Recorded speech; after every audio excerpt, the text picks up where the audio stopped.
పాపం పొన్నవోలు అనాలా, పాపం చెవిరెడ్డి అనాలా అండి.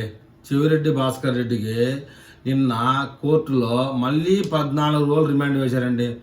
చూస్తూనే ఉన్నారు కదా ఈ తెలివి నాయకులు, మళ్ళీ పొన్నవోళ్ళని ఎవరైనా లాయర్గా పిలుచుకుంటారండి. కోర్టులో మళ్ళీ న్యాయమూర్తితోనే వాగ్వివాదం చేసిరంట మన పొన్నవోలు గారు.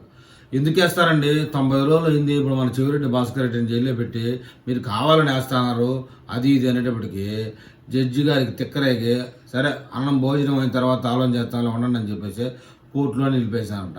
అంతా భోజనాలు అయ్యి అయినాక ఏంది ఆయన నీ సంగతి చెప్పు అంటే మా వాడికి బెయిల్ కావాలంటే లేదు, మీ వాడికి బెయిల్ ఇచ్చేదానికి లేదు, డిసెంబర్ 3, 5, 14 రోజులు ఖచ్చితంగా మీ వాడికి రిమాండ్ వేయాల్సిందే, మాకు తెలుసు.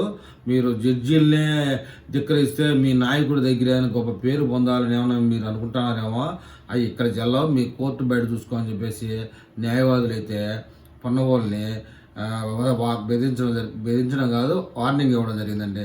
ఎక్కడికి పోయినా పొన్నవోళ్ళ ముఖం చూస్తే చాలు 14 రోజులు తక్కువ రిమాండ్ అందరికీ, ఎవరికి కూడా. మరి మొన్న చూడండి ఆయన వైసీపీ సోషల్ మీడియా యాక్టివిస్ట్కి వెంటనే తీసుకొచ్చినాడు లాయరు, కానీ అతనికి లాయర్ వచ్చేసి పొన్నవోలు కాదు, వేరే లాయర్ రెడ్డి గారు అయితే మళ్ళీ వేరే. ఈయన కూడా మరి చెవిరెడ్డి భాస్కర్ రెడ్డి అయినా కూడా ఈయన మటుకు పొన్నవోళ్ళని కేటాయించడం, వైసీపీ లీగల్ సేలు ఇవన్నీ జైల్లో పెట్టేయడం, అది ఏందో అర్థమే కాదు.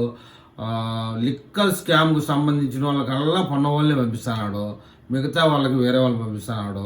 పొన్నవోళ్ళని పంపించిన ప్రతి ఓడికి 14 రోజులు రిమాండు. మరి ఏం అర్థం కాల. మరి చెవిరెడ్డి భాస్కర్ రెడ్డి గారు ఎంత దూరం పోద్దో, పాపం పొన్నవోలు అనాలను, పాపం చెవిరెడ్డి అనాలను ఏమీ ప్రజలే కామెంట్ చేయాలి.